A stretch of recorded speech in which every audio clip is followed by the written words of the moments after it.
Hello, welcome to Infinite Prattle. Today's coming from the location in a hotel room. Not done this in a while. Probably like over a year ago since I did this.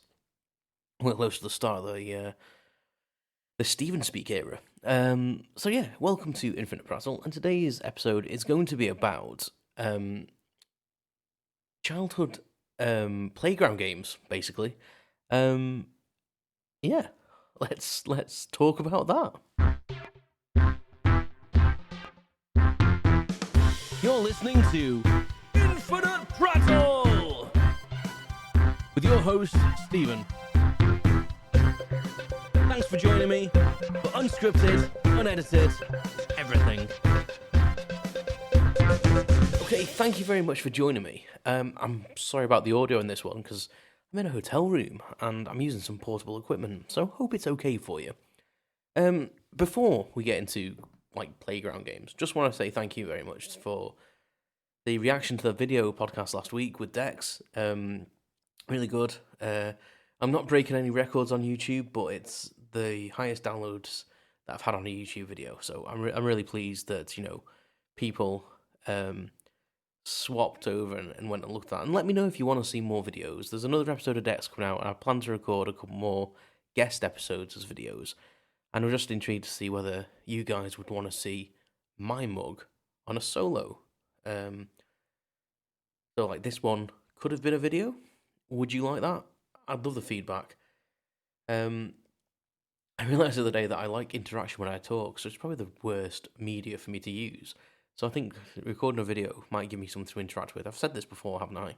So yeah, just let me know. I had a couple of comments. I had a comment on Instagram and I had a comment on YouTube. So it's just nice to have someone that listens to the show give some feedback. So thank you very much, Mike, on YouTube, for giving that feedback. I really appreciate it. And I hope you enjoy the audio ones as much as the video one. Anyway, thank you for that. Oh, don't forget to subscribe and like and comment and share, and please share, because that's how I'm going to get more listeners. And I always say I don't do it for the listeners, but it's nice to, it'd be nice if them listens went up at the same time, Anyway, yeah, childhood games. I was watching something the other week, and it had like kids playing like old school games. I can't even what it was now. They were like playing tag and stuff like that, and it just got me thinking, like, the games. I mean, I'm 40 this year. I was 40 last year. I'm 41 this year. Christ. And it just got me thinking about the games that, like, that I used to play when I was at school, and the things that did kids still play them. It kind of got me thinking that, really. But I was just thinking about, just the ones that I used to play and the games that I really, really enjoyed as a kid. So I'm gonna just chat about that basically. So yeah, I got a list up. I've googled a bit. I've actually done some sort of research on this. So I did a little bit of research, and I have discovered. Well, I'll say discovered. I looked at. Is this still recording? I think it is. I thought it had gone off for a second there. And I discovered like a list of things on I think it's picking up my phone. I've got my phone next to me to look at the internet, and I think it's picking my phone up. Anyway, I'll carry on. Stupid phone signal. A list of basically childhood games that you can play, and I just thought, well, let's chat through the ones that I used to play. I don't even recognise some of them. So the list is on heart.co.uk, which is a British radio station website. So some of them are quite basic, really, but some of them I used to play and remember, and I don't know whether I was playing them correctly, to be honest. Especially one of them, I don't think I knew the rules to, and I've read the rules, and yeah, I probably wasn't playing it correctly. So we've got number one is skipping, which when I'm thinking about like kids games that you play in a play in a playground, yes, skipping was one of them. And I don't know whether this was in all schools, but when I was at primary school, which is like it's like the age up to 10 or 11, isn't it? and younger, when I was in in infant school and reception and all that, like they used to bring like a box of toys out. I don't know if that's a thing that exists in other countries, maybe, but they used to bring like a box with skipping ropes and balls and different types of balls as well, so ones you can play catch with. And I think these ones I think this list is a big range from like young to a bit older. Now, the first one's skipping, which yeah, boring but valid. Now the second one is hide and seek. Now for me, I didn't really play hide and seek at school per se. I think that was more of a like maybe around the house or in a garden or out and about kind of situation. I remember playing hide and seek in my mate's garden and in my garden because we used to have, I was really lucky, we had quite a big garden, so there was quite a few places to hide. Mum and Dad didn't really like us playing hide and seek in the house though. I don't know why. Maybe they were afraid we were going to find toys or something near Christmas. But the big one, which you'll see kids playing now, I'm sure, is tag/it. I don't like calling it it. We used to call it tag at school, which is basically when you nominate someone to be on, or the person that's got to tag people, and they just have to run around and tag. And once they've caught everyone, someone else gets nominated. Normally, I think the first person that was tagged gets, you're the first person to get tagged. You're the one that's gonna tag next. But we used to play this in two different ways. There was one way that we used to play where the first person, the person just had to tag everyone, and when you got tagged, you were out, and you had to go and sit down. And then the second one was when you got tagged, you became on as well. You became it as well. So there was more and more people chasing people. I don't know if I have a preference to either of them actually, because I never liked getting caught. And I was never that fast at running persistently. I always say to people, I'm good over short distances. Don't make me run persistently. Hop Scotch is excuse me. I'm doing a big deal. I've had a long week. It's a Friday evening. Yeah, actually, this is what I was going to do, actually, in my new episode. I was going to actually tell people what date it was. So, yeah, it's the 1st of March today. I'm recording this for the 3rd of March episode. And yeah, I'm just had a shattering week. Very, very busy at work at the moment, and had to travel on a train and everything. Anyway, I digress. Excuse me yawning. I feel now I've done one. I can't stop thinking about it. I was going to say another one's going to come, but there was another one. Oh my god. Anyway, half the episode is going to be me yawning. Yeah, so Hop Scotch is another one. I never really understood Hop Scotch. I remember playing it when I was a kid, and then one of my friends, who was a girl, showed me how to play it properly, where you throw a stone onto one of the squares, and you have to miss that going, and then pick the stone up coming back. And I never knew that. I used to just hopscotch, just one leg, two leg, one leg, two leg, and just try and keep within the lines. And it wasn't until she showed me, and I'm presuming that's the way you play it. Well, let me know if it's not. That's how I know to play it anyway. Marbles. Never really played marbles properly. Yeah, no. The next one though, I absolutely loved, and I think this was probably the precursor to my love of American football years and years later. So, I've never heard it called Red Rover, but I used to call it British Bulldog. Now, the idea of this was you'd nominate one or two people to be the Bulldog, and then there'd be everyone. It works better with larger groups of people, and then everyone would be stood on either one side or both sides of you. And basically, the idea was they had to keep getting across past you. So it worked well in a small playground where there was a safe zone on each side, and you just basically had to avoid getting tagged when you ran across. Yeah, really, really good game. I was never that good at it because it's basically like the bleep test constantly because you just constantly have to run back and forth. So I was always caught pretty quickly. I remember one distinct time where I was quite successful and lasted quite a long time, and I was so proud of myself. So proud of myself. Then I got down to like the second to last person, which never happened. I was quite chubby in school. I was like really skinny when I was a kid, and then I got chubby. And then when I left school, I got thin. So pretty much from like primary school to leaving school, I was like chunkerthin. Why that made me laugh so much.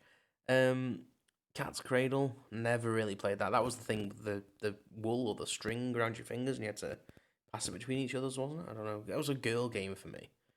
Rounders, used to play rounders. A bit like baseball, isn't it? Rounders, less rules and lasts about 5 minutes. What time is it, Mr. Wolf? Now, I don't know if this is something that my international listeners have ever played. So basically, one person gets nominated as the wolf, normally facing a wall, and there's a group of people behind, and they have to keep in line. They start on a line, say like, I don't know, like 10 meters behind you, and the wolf has to face the wall, closing their eyes, and everyone says, "What time is it, Mr. Wolf?" And the wolf will say, "It's 3 o'clock," and everyone's allowed to walk a little bit, but then the wolf will turn around, and if you're spotted, you're out. And the idea is you've got to get as close to the wolf as possible, but at some point, he could yell dinner time. So you always got the kid that used to yell dinner time straight away, which was well known. But when they said dinner time, they had to run at you, and then if they grabbed you, you became the wolf. Again, that's how I played it. It's probably loads of people are listening to this saying Stevie played all these childhood games completely wrong, but I enjoyed them. So number 12 is the one that I think I did get wrong. So I'll come back to that. Piggy in the middle, he used to hate that. My dad and my brother and me used to play that, and I was always piggy in the middle, and I was short, and I stayed in the middle for a long, long time. So I never really played that at school. Stuck in the mud. God, there's a blast from the past. Now, stuck in the mud is literally the same as tag, apart from you can reactivate the player. So the way we used to play at school, we used to play tag, where you had to go and sit out. A bit like British Bulldog, when you were tagged, you got to sit out. There was another form of British Bulldog, though, where you became a bulldog as well, which made it really a complete free-for-all, and normally ended up in a fight. But tag, stuck in the mud is basically like an advanced version of tag, so if you got tagged, you had to freeze. And there was two ways we used to play it. Either put your arms out, or you'd put your legs out. Now, the teachers preferred you to put your arms out. Because especially kids don't care, really. So the way you're meant to play is you're meant to open your legs when you get tagged. And anyone that hasn't already been tagged, if they crawl through your legs, it reactivates that player. Which is ace, because it makes the game last longer. So,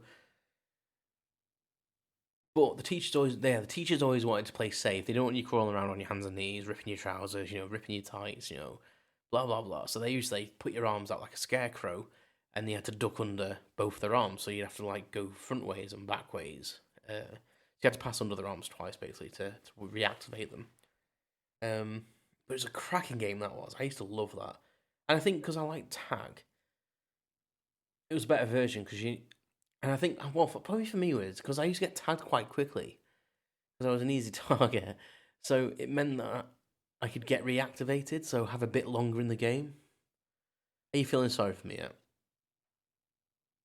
I was an intellectual, not an athlete. That's what I'm going to say. An intellectual, not an athlete. Yes. Yeah. I'm in a silly mood today. Jacks. I've never really played. My mum tried to teach me how to play jacks. It's not really something I did at school.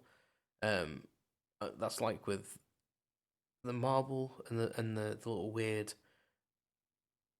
crossed metal spikes, which are the jacks. Yeah, I never really. It's like you have a ball. No, it's not a marble. It's a ball, isn't it? You have to bounce the ball and grab as many jacks as you can off the ground. Don't really know. Didn't really get it. Mum tried to show me. I don't think to this day I really understood what she was trying to tell me. Double Dutch. Never done that. I don't even know what Double Dutch is. And I can't Google it because the noise is coming through this microphone. Something terrible from my phone. So, Leapfrog. Did that. Never really liked it. Basically any physical activity. Cops and Robbers. Is that just Cops and Robbers? Where you have to chase the robbers using your imagination? I don't know. 40-40 in. Have no idea. No idea what that is whatsoever. 40-40 in? God knows. I have no idea what that is. Ring a Ring of Roses. Hated that. Hate the song. Move on. Terrible. For anyone American, I presume Americans people know this. I don't know. Ring a Ring of Roses. I believe this was a rhyme that came from, was it the Black Death? I may have made that up. I don't think I have, though. It came from some sort of disease back in the day, like hundreds of years ago, and this it's basically a morbid tale of, was it tuberculosis? I can't remember. I can't quite remember, but it's basically, it says, ring a ring of roses, a pocket full of posies, a tissue, we all fall down. Something like that. Terrible. Terrible. Duck, duck, goose. Duck, duck, goose, I was not bad at as a kid because it involved quick reflexes and sprinting. And both of them I was pretty good at as a child. So Duck, duck, goose, I believe, was the thing where you all sat round in a circle. And one person was nominated and they just went duck, duck. They had to tap you on the head as they walked past you. I think everyone had to close their eyes, apart from the person doing the tapping. So they'd go duck, duck, duck, duck. And as soon as they said goose, they started running and you had to jump up and run after them. And if you could tag them before they got back to your space, they remained as the person going on the outside. I don't know. And you basically were victorious. Again, that's how we used to play it. But I was not too bad at that because I was pretty good at reflexes and I was actually good at catching the person as well. So, yes. The floor is lava. I used to play that in my living room with my brother. We used to pretend the floor was lava and put pillows on the floor and like make stepping stones and such things. Pogs. Pogs were massive when I was a kid. Like, I went to high school, so like a school that you go to from like 12 to like 16, like college age. I think it's called high school in America, isn't it? And Pogs were them little cardboard circles, and you had like the little smashy one, like the thicker plastic ones, and you had to smash them, and whatever flipped over you got to keep, and it was basically gambling for kids, let's face it. And you could trade them and such things, or you could play mates for them, and you got to keep stuff. Yeah, they were a bit of a menace actually back in the day. They were quite popular for me, for my generation. I think like 96, 97, something like that. I don't want to say how long ago that was, because it's terrifying. Wink Murder. Now, I remember playing that with my brother and some of our friends, and I can't remember how it went. Was it just you had to try and guess who's murdering people when you got winked at? I can't remember. We used to also play Postman's Knock, which is not on here. But all I remember Postman's Knock being is someone knocking on a door and then snogging in a cupboard.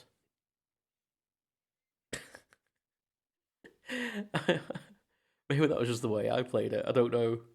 You'll find out in a minute. Another game that I used to play wrong. I'll come back to. Beanbag toss. Throwing a beanbag. Oh, Thumb War. Now, Thumb War was amazing. This is something we used to do. And I presume this is like an international thing, but you'd kind of grip with your fingers another person, and you'd kind of like hopscotch your thumbs over each other and say 1, 2, 3, 4. I declare Thumb War. And then the idea was to pin the other person's thumb down. And then you had to say 1, 2, 3, 4. I've won the Thumb War. And if you could say all that while pinning them, you won. I used to play it with my brother all the time. He used to win. He used to cheat. But it was great when I got a bit older and I actually defeated him. So, victory. Victory was mine eventually. But then he stopped playing after that. As soon as I started beating him things, you don't want to play. Yeah, Wink Murder. Wrestling is obviously on there. When I was a kid, infant school, so like pre 10 years old. No, well, probably about 6 or 7 actually. Yeah. My friend was mad into WWF as it was at the time, and we used to like pretend wrestlers at school and stuff. But teachers were hot on. Like if they saw you doing any headlocks or anything like that, they were straight over to you. And I was quite a goody two shoes at school, and he was quite naughty. I think that's why I liked him. We were kind of chalk and cheese, but we were like the bestest friends anyone could have. There's a song in there. And yeah, we used to play wrestling, and I never had Sky or anything, but he did, and he used to watch wrestling all the time, so I loved going around to his house because we'd watch wrestling together, and he had loads of the figures and stuff, and I didn't, just because we didn't have it, and I don't think my mum wanted to promote that violence, because I get quite carried away with things, and I think she was scared that I would actually kill myself. But the last one that I'll come back to is Kiss Chase. Now, Kiss Chase, apparently, I googled this, is like tag, but instead of touching them, you kiss the person. See, the way I played Kiss Chase, I didn't chase any of the boys, because I didn't want to kiss the boys, but I always made sure that if anyone suggested Kiss Chase, I used to go around the playground and only choose girls, and only choose the pretty girls. And then I used to literally just chase after them all and kiss them all, basically. And I was telling this to someone at work the other day that I was quite pest when I was a kid. If I fancied someone when I was a kid, I used to try and kiss them. And I remember several times at several birthday parties kissing girls and making them cry. So, yeah, I think we're going to end it there. That was a weird episode. But what games did you play? Like, what was your favourite game? I think my favourite game, apart from Kiss Chase, was probably British Bulldog, even though I was absolutely terrible at it, and Stuck in the Mud, again, even though I was absolutely terrible at it. Yeah, what games did you play? Are there any games I've not mentioned? Was there a game that I've been playing incorrectly as a child? I was going to say game like now, but I don't play them now, obviously. That would be strange. But yeah, thank you very much for listening. It's been a strange episode. I'm in a strange mood. I'm in a strange place in a hotel in Bedfordshire. Bedford? Is it in Bedfordshire? I would presume so. Bedford would be in Bedfordshire. Now I'm going to look stupid. Anyway, thank you very much for listening. If you want to support the show, you can subscribe and pay a small amount a month to support the show. There's no obligation to. I would prefer you just click a like button and share it with your friends. But yeah, until next week, which will be another Dex episode, another visual episode. So until then, I'll speak to you soon. Thanks for listening to Infinite Prattle with your host, Stephen. Follow me on social networks at Infinite Prattle. And don't forget to subscribe. Thanks very much.